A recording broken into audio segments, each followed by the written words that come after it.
Good morning, sunshine. So I did my makeup for the first time since I was probably like 35 weeks pregnant. I don't wear a lot of makeup. I usually just do mascara, concealer, and blush if I wear any. I haven't done like a full beat in I don't know how many years. Used to for dance all the time. But today's YouTube video, we are going to be talking about breastfeeding. Obviously, I am only 4 weeks postpartum. Baby will be a month tomorrow, which is so crazy to say. But this is just everything that I kind of learned. I feel like as a first-time mom, you're just flying by the seat of your pants all the time, especially if you're going to be breastfeeding. So these are some of the things that I learned throughout it and how it's going, and maybe a couple things I might suggest just being a month into it. So first things first, when you're in the hospital, you will start breastfeeding, but you start with colostrum first. So colostrum's more the yellowy gold that comes out of your breast. It can happen, I think, beginning as early as the second trimester for a lot of people. You can collect colostrum and keep it in the syringes. I didn't do that, but at first the baby will just be having colostrum because their belly, I think, is the size of like a marble, if not maybe a little bit smaller when they're first born. I was lucky she latched right away. That was one of the good things, the few good things that went smoothly and accordingly for us. But that was interesting because they basically are just helping your milk supply come in. They're not really getting any milk from you yet when you're in those first few days. My milk came in, I think, 4 days after she was born. I want to say it was a Wednesday, maybe a Tuesday, and then I had milk coming in that weekend. But she was latching, she was feeding. Them feeding off of the colostrum and just getting that little bit in the hospital is what helps your milk supply come in. That was interesting to me because I didn't realize their bellies were exactly that tiny. And I was like, well, what is she eating if there's no milk in there? It's colostrum. She might be getting a tiny amount, but it's also normal. She was born 7 pounds and 14 ounces, so almost 8 pounds. It's also normal for them to lose some of that birth weight while you're in the hospital. So as long as it doesn't reach, I think 10% was the cutoff or more, then it's not really concerning. But one of the things the hospital had me do because of that, they were monitoring it because she was feeding a lot. And I was like, what? Like our nursing periods were like 40 minutes to an hour sometimes. And then she was still losing weight. She didn't hit the 10% or anything like that. But before we were discharged, one of the nurses came in and they were like, she's still losing weight. Like, we're tracking your nursing periods because you have to tell them every time you nurse and the times and all of that. And she's still losing weight. So we're just going to have you pump and kind of see what's going on. I had one boob that was not producing anywhere near as much, and I was having her, alternate feedings. So that was definitely why it kind of takes a second for it to regulate. But I didn't want to pump a lot because I didn't want my breasts to get engorged once the milk supply started coming in. I didn't want to get used to pumping because I wanted to primarily breastfeed. Even now, I only pump like maybe once a day. Usually it's at nighttime, and then I will give my husband a night bottle so that he can put her down for bed and I can go to bed early since I'll be up throughout the night with her. That's kind of just what we found has worked for us. To each their own.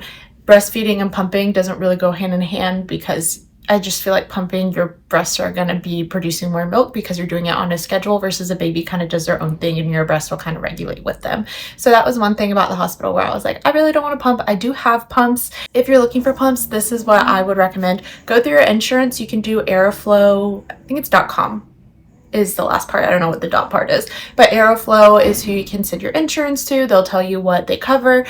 They'll tell you if there's like a fancy mom cozy pump that you want and they don't cover all of it. They'll still tell you how much they'll cover of it and you can pay the difference. I also got all my milk bags through them. It was like over 150 milk bags I got for free. I got these for free, and I also got additional parts. So I don't pump that often. Again, nothing crazy, but these are the wearable ones. So it comes with 2 of these. They're rechargeable, and then there's like a base that clicks in here that collects the milk for you. And it's so nice because you can just like put this in your bra and go about your day. When I do pump, this is what I wear. Usually I'll put it on while I'm making dinner, and then we have the night bottle for the night. Another thing the hospital told us was to wait no more than 2 to 3 hours between feedings, and that 2 to 3 hour mark starts at the beginning of the feeding, not when it finishes. And that I just say take with a grain of salt because they're a newborn baby. They are going to sleep. They are tired. They have just entered a crazy world. And she would sleep for like 4-hour stretches, and I did not want to wake her up. And I would ask them, and they're like, oh, you really should like wake her up after 3 hours. She needs to feed, blah, blah, blah. We didn't. And she still does that now. She has like stretches through the night or during the day where she randomly will sleep like 4 hours. One time she even slept longer than that in a row, and that's fine. They're growing. They're a newborn. They have no schedule yet. As long as they're doing regular feeds and gaining weight, that's really all that matters. In the hospital, I could see their concern. She wasn't necessarily gaining weight, but she hadn't reached that 10% point yet, and my milk supply hadn't come in. So if she was sleeping 3-4 hours, I was gonna let her unless she was like sleeping way throughout the entire day and I was never feeding her. So that was something where I feel like they kind of made me panic a little bit or wonder what was going on, and it was nothing crazy. Staying on that same train of thought, also, my baby does not feed as much during the nighttime. It's shorter feeds. Hi, we have a guest here. Okay, we had to take a pause and get the passy. As long as your baby is gaining weight and you're feeding them pretty regularly, I wouldn't stress about anything. Again, they might tell you, wake them up during the night. The first night we came home and they told me that she had lost weight and that we needed to wake her up every 2 hours to feed. I could not get her up during this. She was actually sleeping through the night better then than she does now, probably because she was fresh out of the womb. But I was trying to like wake her up every 2 to 3 hours and get her to feed. And even then she was like feeding for maybe 5 minutes and she'd fall asleep, and I was like, this is just not working. And I said that the next day, and my sister-in-law, who's a doula, was like, don't do that. If the baby is hungry, they will let you know. They will cry. They can cry for a reason. That's how they communicate. And if she's not waking up during the night and she's not hungry, then don't force it. And that was much better advice. Go based off of the baby schedule. I see a lot of other people agree with that too. They will try and tell you schedule 2 hours, 3 hours. You're on their schedule. When they cry, when they're fussy, when they're ready to eat, that's when you feed them. If they're not feeding for like enough time, or just there's other issues going on, again, not gaining weight is the biggest thing, then that's time to worry. But being on a strict schedule just, I don't think is realistic for a newborn. And that's hard for someone who loves their schedules. I am very regimented. If you see any of my other videos, you can tell in those I love a routine. I thrive off a routine. And that's part of being a first-time mom and motherhood. It's teaching me that everything doesn't go according to a schedule all the time. It's just not going to work that way. And that's okay. I'm learning. I'm taking the punches. I'm rolling with them and we're adjusting. Breastfeeding just has so many benefits to it, which is why we really wanted to do it if she latched and if it went according to plan. And it has. She does take bottles. We haven't had any issues with my husband feeding her a bottle at nighttime. But I will say there was one time, because she doesn't have a super strict schedule or anything. I feel like now she's getting a little bit more regimented, but in the, I would say like 2 to 3 week mark, we would have random days where she would literally sleep like 4 hours throughout the night. Obviously, I'm asleep too during those 4-hour periods, so she wouldn't feed, and my milk supply is still kind of regulating out at that point. So I did get a clogged duct just in the upper part here, and I freaked out because I was like, mastitis. I hear the horror stories. I have it. My husband Googled what it was because obviously he didn't know what it was, and he was like, you're being dramatic. I think it's just a clogged duct. And I was like, you're probably right, but I'm just terrified of getting mastitis. For the future, if you ever have a clogged duct, it doesn't necessarily mean it's mastitis. It could turn into that. But if it's just clogged, it gets really firm in kind of one area, and maybe you start noticing a lack of milk supply. To figure it out, I did pump because I was like, I don't know, she just seems really hungry and she's been feeding forever on this one side and whatever. And it's starting to get sore, it's really swollen and engorged, kind of firm. So we Googled all the symptoms and it said milk supply could decrease. And I was like, well, that's probably why she's hungry. She's probably not getting enough off of this side. So I did pump one time and sure enough, my milk supply had decreased. Nothing crazy, but she's at like 3.5 ounces pretty regularly right now. And I only had gotten like an ounce out of that one, or no, 2 ounces out of that one, so that was still less than what she's probably used to. Fix that. It's usually because of inflammations. We applied a warm washcloth before she would feed, and that would kind of help with letdown. She would feed just to try and, you know, get it moving, get it unclogged. You shouldn't do hard massages because that can irritate it, make it worse, but just like gently kind of massage out as she's feeding so it kind of flows towards her. If you can adjust the angle so that she's trying to feed from those specific areas, that's always better too. Very gently massage while she's feeding. After she's done feeding, then put an ice pack on. That I feel like made a huge difference. I even slept through the night with an ice pack just like pushed into my bra for a little bit in between feedings after she was done. And by the next morning, I was fine. It also says you can take ibuprofen for inflammation. I didn't do that, but you can, or I did do that. Mom brain. I did take ibuprofen to help with inflammation, but that's because I was so terrified that it was going to turn into mastitis. The next time I probably wouldn't take ibuprofen and just see if the warm washcloth and the ice packs and everything would help. That's because I don't really like taking medicine. So if I can help it, I don't really want to take it. I just fear-mongered myself into it that time. But if you ever have a clogged duct, that's what you do. It's actually pretty easy to fix. And like I said, it was gone within less than 24 hours overnight. I was fine by the next day. The duct was completely unblocked, but because she doesn't feed every 2-3 hours during the night, there were a couple of times where I had to wake up during the night and pump that side because you got to get it moving. If you just leave it sitting there, it's just going to continue to fill. So I would say that's probably the most I ever pumped in like one sitting or one day, just because I had to wake up a couple of times at the nighttime and do that. Again, If you're breastfeeding, you don't want to be pumping a lot. Your breasts are going to get super engorged. You'll probably have a higher likelihood of getting a clogged duct, and it's not fun. It was very uncomfortable and very painful.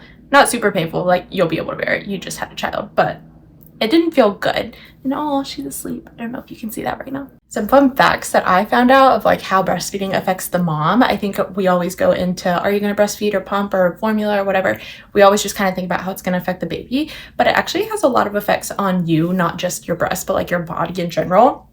One thing was when your milk supply is getting ready to come in, your boobs will get super firm and large, because when I first came home that first day, I was like, my boobs are so firm, they are huge and just uncomfortable right now. That's because my milk supply was getting ready to come in within a few hours. It had come in actually after that. And as it starts to regulate out with the baby and their feedings, they actually will get less firm and just be more regular after that. So it will get a lot more comfortable. They actually like decreased in size again, which was nice. I was part of the itty bitty titty committee before I had a baby and got pregnant. And when I got pregnant, that was one of my first signs, is I had boobs, and I was like, this is no. I don't like having boobs, I'll be honest. I still don't like having boobs, but they're actually smaller now while breastfeeding than they were when I was pregnant. So I'm not complaining on that front, to be honest with you. But just know, if they're really firm the first couple of days when you come home from the hospital, they will regulate out, they will soften, and they will go back to normal and feel a little bit more normal. Maybe not normal size, but they will feel a little bit more natural to you. Another thing I learned is that breastfeeding actually helps your uterus shrink back down to its size faster, and that was very interesting to me. I know your uterus has to shrink back down, of course, but I didn't think that I would be able to feel it, which you can. And actually, if you're breastfeeding, you'll be able to feel it a lot more. It'll feel like really strong period cramps, and it did. That's exactly what it felt like. The first time it happened, I was like, whoa, I do not feel good. Like, I feel like I'm on my period. Obviously, you're bleeding from just having a baby, not necessarily from period, of course, although I have heard that people start their period like 4 weeks postpartum, which I don't really know how to tell the difference, because you're probably still bleeding from that. That's a side tangent. Anyway, I started having cramping, and it did not feel good. I mean, it just felt like a period, like the second day of your period. After doing some research on it, it was like, yeah, if you're breastfeeding, you'll probably have stronger cramps than you would if your uterus was just shrinking down on its own. Breastfeeding is what speeds up that process, so it's shrinking down faster, and you'll have those cramps a little bit more than maybe you would if you weren't breastfeeding. So that was interesting. You'll be able to feel your uterus shrinking down, not just see the differences, but that was kind of cool. Also, I was like, oh, it's going back to normal. Like, my body, it's just amazing what your body does. It doesn't feel good, obviously. Just take a hot shower and you'll be fine. Do what you do for a regular period, and it won't be a big deal. The only time I was like, this is miserable, is it was like 3 a.m. I just fed her, and then it hit me when I was trying to go to sleep. And we all know what it feels like to try and sleep sometimes when you have horrible cramps. It's just a part of life. But also, not having a period for so long because you're pregnant and then now you're postpartum, it was kind of like, wow, I forgot how much these cramps kind of stink having them. Not looking forward to having that back, I'll be honest. I am at the same time, because I am loving not having a gigantor belly. I didn't really experience this one. I will say I had it a little bit, but I worked more preventatively in the hospital just because she was feeding for so long, trying to regulate the milk supply, and like my one boob wasn't having as much colostrum as the other one. But sore nipples, I tried to avoid this, and I feel like I was pretty successful with it. There are 3 things I would recommend, and you can kind of pick which ones work for you. I did the Earth Mama nipple butter, and that's actually all organic, so you don't have to rinse it off or anything before feed. They're good to go, which I really liked. It's very light. You don't have to apply it a ton. It's in a small little thing, but it'll last you a really long time. So I applied that from day one just to try and avoid the cracked nipples and the discomfort. The second option are silverettes. So they're these little things that you stick in your bra. If you can minimize any fabric rubbing up against your nipples, that will help a lot. So I did these along with the nipple butter, and I had no issues, and eventually I just transitioned to one or the other. I just transitioned to this because the nipple butter, I will say, like, wear your nursing bras that you don't really care about, because it's going to rub off if you're not putting something over it. If you have this over it, it's not a big deal, but if you're just doing the nipple butter, it is going to probably rub off on those bras. So if you really care about them, you're going to be a little bit bummed out for that one, I'll say that. But these are great, and I transitioned from the hospital to just doing these and had no issues whatsoever with it. If you're looking for nursing bras, don't spend a ton of money on them. I got them on my baby registry. One of my friends got them for me, but I just did a pack of, I think it was 6 on Amazon. They look like this. They come in different colors. I have black, tan, white, gray, all of them. And nursing bras are a necessity. I will say that. I didn't really think about how inconvenient nursing can be sometimes, because you're running on their schedule and you're nursing all throughout the day. You're basically a milk cow on call, is what I like to say. But they have these hooks. That's not a hook. There we go. They have these hooks right here, so you just unclip it and pull it down without having to take like the entire side of your bra off, which is super nice. And then obviously they're just off of Amazon. They're really soft, easy to clean. You can take the pads out, whatever. I also don't feel bad if I leak or if I get the nipple butter on it or whatever. It's not a big deal. These are just from Amazon. I can always replace them. I'm not stuck with them. I did get a medium because at the time my boobs were much larger, but they did shrink down. I'm still glad I got the medium because they're way more comfortable that way and they are still supportive. I just had to adjust the straps more and put it on the tighter thing. So you could size up in them and just get whatever works for your pregnancy, and then I feel like they'll still be able to transition afterwards. After pregnancy, postpartum, I probably could have gone back to my regular size and done a small. It is what it is. Like I said, they're super comfortable, so I don't regret anything. That being said, leaking is for real. I kind of was like in denial that leaking was going to happen. Nope, it does, especially if your baby's on like a stretch of 4 hours. That literally happened to me this morning. I was laying down with her after she usually wakes up around like 5:30, I would say. Anywhere from 5 to 6 is that last kind of feeding while it's still dark outside, middle of the night. It's not really middle of the night. After that one, I usually will go lay with her on the couch, and she'll sleep way longer when she's on me, obviously, but she ended up sleeping so long that I felt something like trickling down my chest, and I was like, hello? And it was because she hadn't fed on that side in so long. So leaking will happen. If you're nervous about that, I didn't think about this till after the fact I was like, oh, leaking is for real. It is a thing. So I went on Amazon and I just got some pads. These are the Kindred Bravely by Moms for Moms. They come in this little zipper pouch and they're made out of bamboo and cotton, I think. So they're very natural. They have a towel side. This goes on the outside, like facing your bra, and then the inside is more like a silkier material. That's the bamboo material, and you can just slip these into your bra so that it absorbs any leakage that might happen. These are amazing, and they come in a pack, so you get a bunch of them, and then you can just either rinse them out, wash them out in the sink after you use them and let them air dry, or you can throw them into the laundry is what I do, and those have been a lifesaver for me. I do have to wear them every single day just because you never know when you're going to be leaking. Like I said, I did not think it was going to be that big of a deal, but if you don't want to leak in public, I recommend getting these and just having them on hand. They were nothing expensive. I think they were like $12 for this pack, and you get a pair for each day of the week. I think it was like 6 pairs, so it's super easy, and I throw them in on laundry day. Definitely make sure you just go ahead and get these. You will leak. Other things about breastfeeding for the mom that just kind of shocked me: night sweats. I thought it was just going to be like hormonal and kind of even itself out, but apparently it goes hand in hand with breastfeeding too. I will go to bed and I'm perfectly fine. I'm regular, and the first feeding, I will say, is typically when I wake up and I'm like covered in sweat and I'm like, why am I so hot? I was cold when I went to bed. But it's usually just for that first feeding, and then after that I feel like my body temperature is back to normal. But the night sweats are real for sure. If you can wake up and shower the next morning, I recommend it, because you'll go to bed after showering and then wake up sweaty and stinky again. Also, sleep deprivation is real. I think you just don't really know until you experience it, and every baby is different, but you are going to be up during the night and feeding. That's one thing. If you don't have an Oura ring, that was my push present from my husband. It was my push present / my first Mother's Day present was an Oura ring. He did really good on that one. I love my Oura ring, and it monitors your sleep so well. So it's really interesting to see the transition from like pregnancy into postpartum, and then obviously when I'm no longer postpartum and just back to normal. It's interesting to be able to track your sleep score. My sleep scores went from like 80s, 90s, because I was someone who was I need my sleep. I go to bed early, I wake up early. That's just what I like. I like to be able to function, and sleep is so important for your hormones. And that was me before having a baby. And I was like, we'll see how this goes postpartum. I will say there are days I have woken up with a 45 as my sleep score, and that's out of 100. I told my husband that one day, and he was like, oh, out of what, 50? I was like, no, 100. I failed. I got a 45 for my sleep score, and it was just one of those nights. There are other nights where I might be 60s, 70s, never been above a 70, I don't think. It's okay. It's cool to still see it because it'll monitor your wake windows, your sleep deprivation, like how much debt you're in for sleep that you need to catch up on. And it's just really cool. It'll tell you how much time you're in the bed versus sleeping, your REM cycle, your deep sleep, your light sleep, all of that. And I like to look at that every morning just to see what my sleep debt is.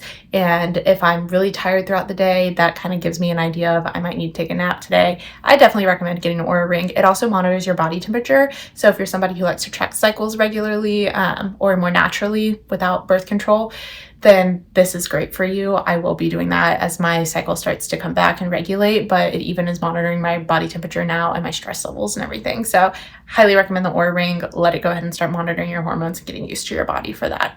My last thing about breastfeeding is the mental toll is hard. It's hard physically, but mentally, just being on call on a baby's not schedule is so hard. Like, I'll hand her over to my husband, and within 5 minutes, he's like, Mom, she's hungry, and handing her back to me. I'm like, are you kidding me? It's just so hard to get anything done. Like, if my apartment's in disorder, then I'm in disorder. I can't stand it. Like, it's just really hard to not be productive throughout the day for me. Again, it's another thing where the Lord is like, take a step back. Your identity is not in that. It's in me. And I've given you this blessing, and you need to chill out and not go on a schedule. Your schedule is now your family and your baby. Humbling moment. It is just really hard mentally, and sometimes you just get really frustrated with your baby, and that's okay. It's a learning curve. They can't speak, they can't tell you what's wrong, and that also makes it more difficult. But like I said, she latched right in the beginning, and then there are moments at least once a day where she'll be hungry and she'll latch right away, and she's feeding for a few minutes, and all of a sudden it's like she won't latch, and then she gets fussy, and then she gets mad that she's not latching, and I'm like, the boob hasn't moved. I don't know what's going on. So just give yourself grace. You're gonna get frustrated. You might cry a little bit, but it'll be okay. It'll be okay. They're just a baby. I will say that happened last night where we got so frustrated, and in that moment, that was where my husband was like, just pump, and let's do a bottle, and let's see if that works. So he took the crying for 30 minutes while I was getting situated and pumping and prepping a bottle, and she took the bottle fine and then was not fussing after that. So I don't know what it is. Like I said, we don't do bottles often. She takes them fine and she breastfeeds fine, but it's like once a day where she just goes crazy and does not stay on the boob for some reason, or something weird happens. She's a baby. I don't know what the reason is, but she's got to feed. So if that means I have to pump in the moment and give her a bottle to feed her, then that's fine. It doesn't happen often. Last night, I think, was maybe the second time in the month that we've had her where it was like on the spot, let's just pump and try and get the crying to stop, because we do live in apartments and we are trying not to ruin our neighbors' sleep as well. Sorry, neighbors, if you ever see this. And then the final thing, this is more a warning to all of the breastfeeding moms. Everybody's going to tell you breastfeeding hunger, thirst, well, that's true. You are going to be extra hungry. You are going to be extra thirsty. Electrolytes are super important. Take your electrolytes. They actually will help with your milk supply as well. They have additional minerals that just helps with blood flow, circulation, increased fluid, all of those things. If you want to know more about it, Google it, research it on your own. I take the Element electrolytes, which are just a more natural option. I like the watermelon flavors, the raspberry, and the lemonade. Those are my top 3. So if you need electrolytes, those are the ones. Also the Just Ingredients ones I've heard are really good. Haven't tried them, but I do plan on trying them next. The other thing is, yes, you will burn more calories. I think it's anywhere from like 500 to 800 extra calories that you will be burning throughout your day. Just remember, in those first 6 weeks, you're not doing physical activity. The most physical activity you'll do towards the end is walking, and that's it. You can't lift weights, you can't work out and do all of that. Some people might not listen to that. I do, because I just want my body to heal and then be able to get back to it afterwards and not have to worry about backtracking. That doesn't give you a free-for-all. That basically means you're burning that normal amount of calories you would if you were doing that one workout. So if you're just sedentary all day, still eat healthy, your baby needs nutrients, those nutrients do go to your milk supply. Just remember, you're not doing anything active. So I feel like that's a common mistake that moms will make. They're like, oh, I'm burning so many extra calories. I can eat whatever I want, do whatever I want. In those first 6 weeks, they don't see your baby weight come off. You don't see any changes in that factor. Some people even gain weight. Again, that's fine, to each their own. But if that's something you're trying to avoid, just remember you should just be eating basically the same amount and still eating healthy, because you are sedentary for several days at the very minimum, couple weeks, up to 6 weeks. So just be aware of that when you are transitioning to breastfeeding. It's not a free-for-all. Yes, you are going to burn more calories, but you, again, are not lifting weights or doing any extra workouts or things like that. So you want to be aware. That was something that I was aware of, and I feel like it's worked out, and it's just better that way. I think that is going to wrap up everything I have to say about breastfeeding. I was just kind of coming on and spilling my thoughts and some random things that I learned and experienced. If you have any tips, tricks, questions, throw them down in the comments below. I'm sure everyone would love to hear them, and as a first-time mom who was just flying by the seat of her pants, I would have loved to hear them too. I tried to prepare, but you can only prepare so much until you actually experience it. So if you're a first-time mom and you're nervous, don't be nervous. We all just fly by the seat of our pants, especially when it's your first kid. Probably with the second one, I'll be a little bit more prepared now once you actually experience and get used to everything and know what to expect. Like, comment, subscribe. Thank you so much for joining in. If you have any videos that you want to see or questions that you want to hear answered, please throw them down below. I'm probably going to start getting back to those vlog style ones as we're nearing the 6-week mark, and we can kind of start getting her out a little bit more and I can get back into the gym. But until next time, I will see you guys in the next one. Bye!